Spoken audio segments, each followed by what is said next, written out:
नमस्कार दोस्तों, आप सभी का स्वागत है आपके अपने ही प्यारे YouTube channel RK study exam में। तो कैसे आप सभी, उम्मीद है अच्छे होंगे। तो आप सभी को पता ही है कि हमारे पूरे देश में लॉकडाउन चल रहा है, जो बीमारी कोरोना फैल चुकी है। तो आप सभी को पता ही होगा, सभी स्टूडेंट हैं जो भी घर बैठे होंगे, तो किसी भी सेंटर में जा नहीं रहे होंगे। तो मैं आपके लिए एक स्पेशल क्लास कर रहा था जीके की, जो आप घर बैठकर आप जीके की अच्छी प्रिपरेशन कर सकते हैं, क्योंकि जो आपने फॉर्म फिल किए हैं आगे एग्ज़ाम उनकी तो होनी है। तो जो टॉप जीके है वो मैं इस क्लास में कराऊंगा आपको। तो आप इसकी जीके है जो आप अच्छे से ध्यान से पढ़ लीजिए, क्योंकि जो आने वाले एग्ज़ाम है सबके लिए, सभी के लिए महत्वपूर्ण हो सकती है। तो वीडियो को मिस मत करना फ्रेंड्स, और चैनल पर नए हो तो चैनल को सब्सक्राइब कर लेना, और वीडियो अच्छी लगी तो वीडियो को लाइक कर देना और अपने दोस्तों के साथ शेयर भी करना। तो बिना टाइम वेस्ट किए चलो फ्रेंड्स वीडियो को स्टार्ट कर लेते हैं हम। तो फ्रेंड्स, आज का हमारा पहला क्वेश्चन है, मार्स ऑर्बिटर मिशन का लॉन्च ऑन डैश था। तो हमारे सामने यहाँ 4 ऑप्शन है, तो इसका राइट आंसर होगा ऑप्शन नंबर 2 PSLV C-25। तो ये क्या था, जो PSLV C-25 है, तो इसको श्रीहरिकोटा के सतीश धवन सेंटर से 2013 को प्रमोशन किया गया था, और इसको मंगल ग्रह की और अपनी अंतरिक्ष यात्रा के 100 दिन पूरे किए थे फ्रेंड्स। ठीक है, मंगल ग्रह की और ठीक है। जो हमारा PSLV C-42 है, इसको भी आंध्र प्रदेश के सतीश धवन सेंटर से लॉन्च किया गया था, और इसके साथ ही 2 और सैटेलाइट भी भेजे गए थे, जिनके नाम थे, एक था नोवासर और दूसरा का नाम था S-14। इनको अच्छी तरह से याद कर लेना फ्रेंड्स। और जो PSLV C-46 है, इसको भी सतीश धवन सेंटर से लॉन्च किया गया था, और इसकी खास बात ये थी फ्रेंड्स कि ये घने बादल और बारिश के जैसे हालात में भी दुश्मन पर कहीं नज़र रखते थे। तो ठीक है फ्रेंड्स, आप इन सभी को भी पॉइंट्स को भी याद करते चलना। तो हमारा नेक्स्ट क्वेश्चन है हमारा, निम्नलिखित में से उत्पादन के कारक में क्या शामिल नहीं है। तो ये पूछ रहे हैं कि उत्पादन के कारक में क्या शामिल नहीं है। तो ऑप्शन नंबर 3 है जो राइट होगा, जो कर है वो उत्पादन के कारक में शामिल नहीं है। आगे क्वेश्चन की ओर बढ़ते हैं हम। हमारा नेक्स्ट क्वेश्चन है, ब्रिटिश इंडिया कंपनी ने भारत में निम्नलिखित में से कौन सा पहला किला बनवाया था। तो ये पूछ रहे हैं कि जो ब्रिटिश इंडिया कंपनी थी, उसने भारत में सबसे पहला कौन सा किला बनाया था। तो आप सभी को पता ही होगा, वो था फोर्ट सेंट जॉर्ज। ठीक है फ्रेंड्स, तो ऑप्शन नंबर 1 राइट होगा। फोर्ट सेंट जॉर्ज है, जो वो किसने बनवाया था, जो फोर्ट सेंट जॉर्ज है वो किसने बनवाया था फ्रेंड्स। फोर्ट सेंट जॉर्ज है जो वो चेन्नई में स्थित है, और इसको ईस्ट इंडिया कंपनी के फ्रांसिस डे ने बनवाया था। ठीक है फ्रेंड्स, जो फोर्ट विलियम्स है, ये 3 आप देख रहे हैं पॉइंट, जो फोर्ट विलियम्स है ये कोलकाता में स्थित है फ्रेंड्स, और जो फोर्ट सेंट जॉर्ज है वो चेन्नई में है। ठीक है फ्रेंड्स, नेक्स्ट क्वेश्चन है हमारा, निम्नलिखित में से कौन सी नदी पूर्व दिशा में बहने वाली नदी नहीं है। ये पूछ रहे हैं कि जो पूर्व दिशा में बहने वाली नदी नहीं है, तो वे गई स्वर्णरेखा, वंशधारा, मही। जो ऊपरली 3 है वो तो पूर्व दिशा में बहती हैं, लेकिन जो माही नदी है वो कहाँ बहती है, वो पश्चिमी भारत की प्रमुख नदी है, वो पश्चिम की ओर बहती है, और इसका उद्गम है जो मध्य प्रदेश के धार जिला के समीप मिंडाग्राम की विंध्याचल पर्वत श्रेणी से हुआ है। तो मुख्य रूप से ये बांसवाड़ा और डूंगरपुर जिले की मुख्य नदी है, जो माही नदी है। ठीक है फ्रेंड्स, बांसवाड़ा और डूंगरपुर जिले की मुख्य नदी है। नेक्स्ट क्वेश्चन हमारा, उम्मीद है आपको याद हो गया होगा सभी। नेक्स्ट क्वेश्चन हमारा, निम्नलिखित में से किस अखबार का संपादन दादा भाई नौरोजी ने किया था। तो किस अखबार का संपादन है जो दादा भाई नौरोजी ने किया था, वो है ऑप्शन नंबर 2 राष्ट्र गोफ्तार। राष्ट्र गोफ्तार था जो अखबार का संपादन दादा भाई नौरोजी ने किया था। नेक्स्ट क्वेश्चन हमारा, सामूहिक गायन शब्द जो सामूहिक गायन शब्द क्या से संबंधित है। सामूहिक गायन शब्द गुरुपूर्व से संबंधित है, ऑप्शन नंबर 1 राइट होगा। अच्छी तरह से याद कर लेना आपको इसको, सामूहिक गायन शब्द जो गुरुपूर्व से संबंधित है। नेक्स्ट क्वेश्चन हमारा, लेंस की समता की SI यूनिट क्या है। जो हमारी लेंस है उसकी SI यूनिट क्या है, डायोप्टर। ऑप्शन नंबर 2 सही होगा। जो जूल है वो क्या है, वो ऊर्जा की इकाई है जूल। ठीक है फ्रेंड्स। और जो kWh है वो किसकी है, ये भी ऊर्जा की इकाई है। और जो वाट है वो आपको पता ही होगा वो किसकी है, वो शक्ति की इकाई है। तो चारों को आप अच्छी तरह से याद कर लिए, इनमें से एक क्वेश्चन पूछा जाता है। नेक्स्ट क्वेश्चन है हमारा, भारत में राष्ट्रीय आंदोलन के संदर्भ में पूना समझौते पर हस्ताक्षर कब हुए थे। तो बहुत ही ज़्यादा मोस्ट इंपॉर्टेंट क्वेश्चन है, कई बार ये एग्जाम में पूछा चुका है, CGL एग्जाम में बहुत बार आ चुका है ये। पूना समझौता जो हस्ताक्षर कब हुए थे, पूना समझौता पर हस्ताक्षर होते हुए 1932 में। और आपसे ये भी पूछा जा सकता है कि जो पूना समझौता है ये किस किस के मध्य हुआ था। पूना समझौता हुआ था भीमराव अंबेडकर और महात्मा गांधी के मध्य पुणे की यरवदा सेंट्रल जेल के 24 सितंबर 1932 को हुआ था। 24 सितंबर 1932 को, ऑप्शन नंबर 3 राइट होगा। ठीक है फ्रेंड्स। नेक्स्ट क्वेश्चन हमारा, 2011 की जनगणना के अनुसार निम्नलिखित राज्यों में से किस राज्य में सर्वाधिक ग्रामीण आबादी है। तो आप सभी को पता ही होगा कि उत्तर प्रदेश है, जो ऑप्शन नंबर 2 राइट होगा। उत्तर प्रदेश की जो आबादी सबसे ज़्यादा है, तो उत्तर प्रदेश की आबादी कितनी है फ्रेंड्स, उसकी आबादी है 19,95,81,477। यह उत्तर प्रदेश की जनसंख्या है फ्रेंड्स। और इसको 18 मंडलों में बांटा गया है, ठीक है, और 75 जिले हैं इसमें विभाजित किया गया है, ठीक है, उत्तर प्रदेश को। तो यह जानकारी आपको याद रख लेनी है। नेक्स्ट क्वेश्चन हमारा, मार्च 2019 तक भारतीय संविधान में कितने संशोधन किए गए हैं। तो ये 2019 तक पूछ रहे हैं मार्च कि भारतीय संविधान में कितने संशोधन किए गए हैं। तो अभी तक ऑप्शन नंबर 4 राइट होगा। 103 है जो भारतीय संशोधन किए जा चुके हैं। और इसके लिए जो 124वां संविधान संशोधन है, ठीक है फ्रेंड्स, वो पारित किया गया है 124वां, ठीक है, संविधान संशोधन जो विधेयक पारित हुआ है। ठीक है फ्रेंड्स। नेक्स्ट क्वेश्चन हमारा, फेमिना मिस इंडिया 2019 कौन है। फेमिना मिस इंडिया 2019 कौन है, अब सभी को पता ही होगा।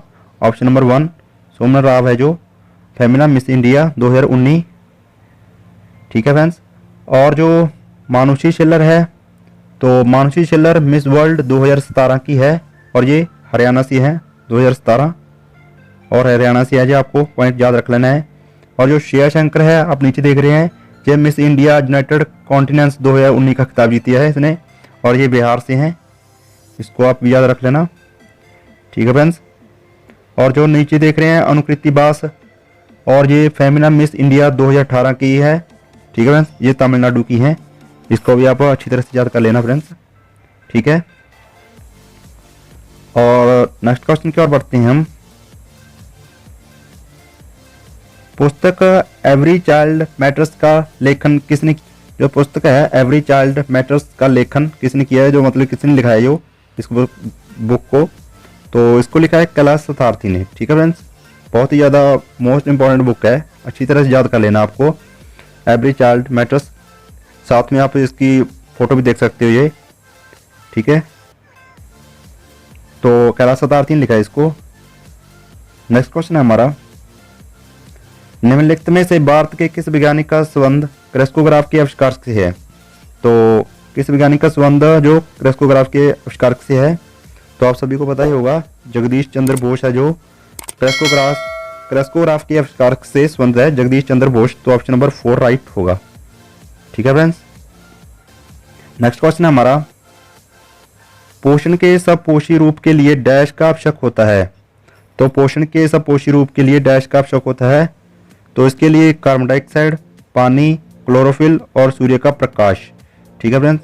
तो ये ऑप्शन नंबर 4 राइट होगा, जो सपोषी रूप के लिए ये चारों तत्व होना आवश्यक है।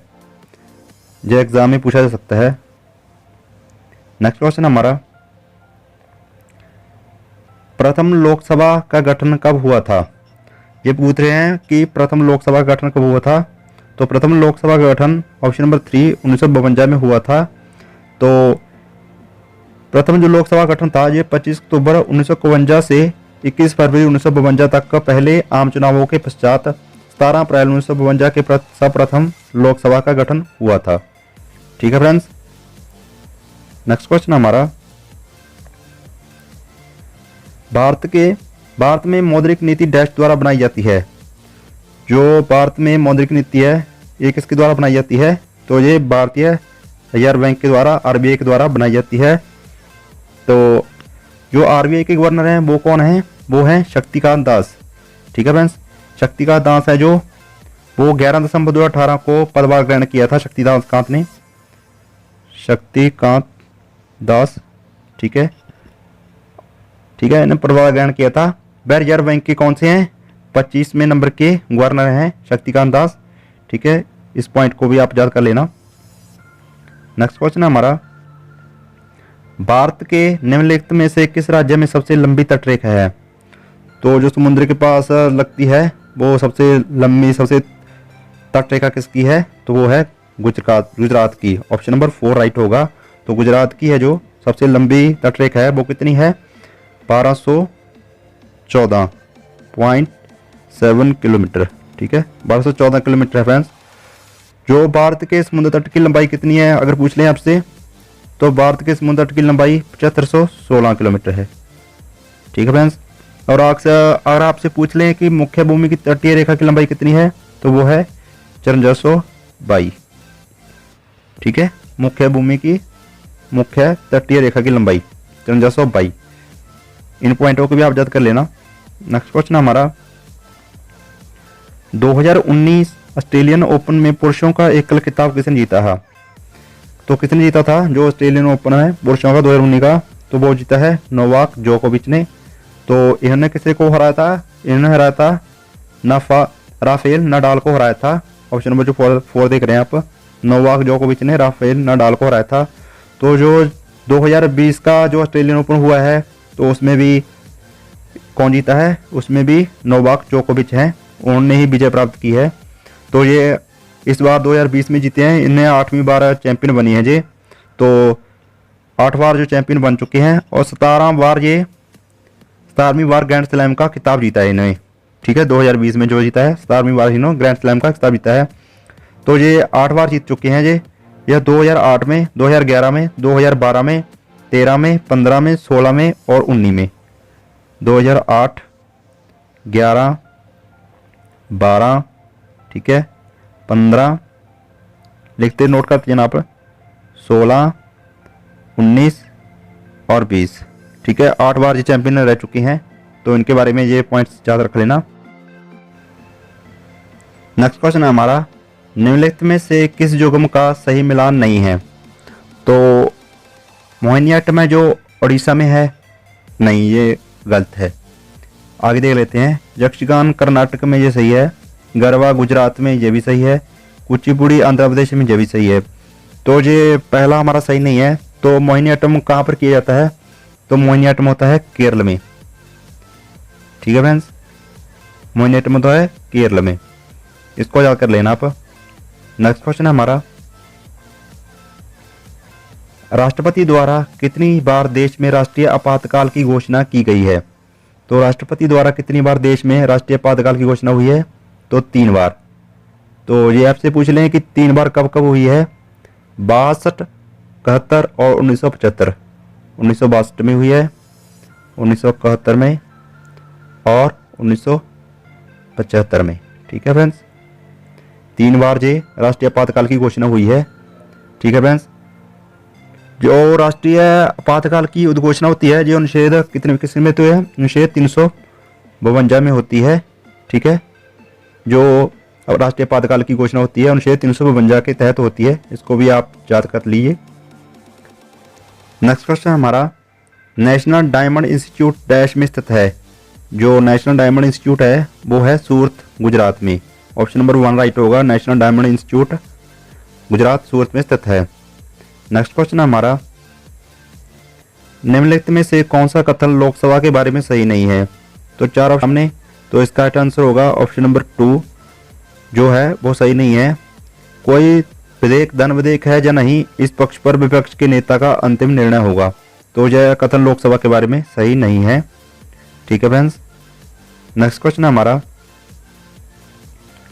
लोक संगीत मांड किस राज्य से संबंधित है? जो लोक संगीत मांड है वो किस राज्य से संबंधित है? वो है राजस्थान से। ऑप्शन नंबर 4 राइट होगा। जो मांड है वो किस राज्य से संबंधित है? लोक संगीत राजस्थान से। नेक्स्ट क्वेश्चन है हमारा, निम्नलिखित में से कौन सा एक द्वितीय प्रदूषक है? कौन सा द्वितीय प्रदूषक है? वो है स्मोग। ऑप्शन नंबर 1 राइट होगा। स्मोग है जो एक द्वितीय प्रदूषक है। बहुत ही ज़्यादा मोस्ट इंपॉर्टेंट क्वेश्चन है फ्रेंड्स, ये आगे पूछा सकता है एग्जामों में, याद कर लीजिए आप।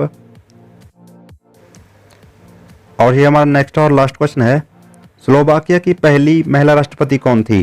कौन है मतलब पूछ रहे हैं, स्लोवाकिया की पहली महिला राष्ट्रपति कौन है? तो वो है जुजाना कैपुतोवा। ऑप्शन नंबर 1 राइट होगा। बहुत ही ज़्यादा मोस्ट इंपॉर्टेंट क्वेश्चन है ये भी। तो जुजाना कैपुतोवा जो स्लोवाकिया की पहली महिला राष्ट्रपति है। तो ये हमारी वीडियो यहीं पर समाप्त होती है फ्रेंड्स। तो ये हमारी वीडियो कैसी लगी आपको, तो लाइक कर देना इस वीडियो को और अपने फ्रेंड्स के साथ शेयर करना। और इसकी जो स्पेशल क्लास है जो वो 2 होगी, वो जो बहुत जल्द आपके सामने आएगी, तो इस वीडियो को आप अच्छी तरह से याद कर लीजिए। तो okay, thank you for watching.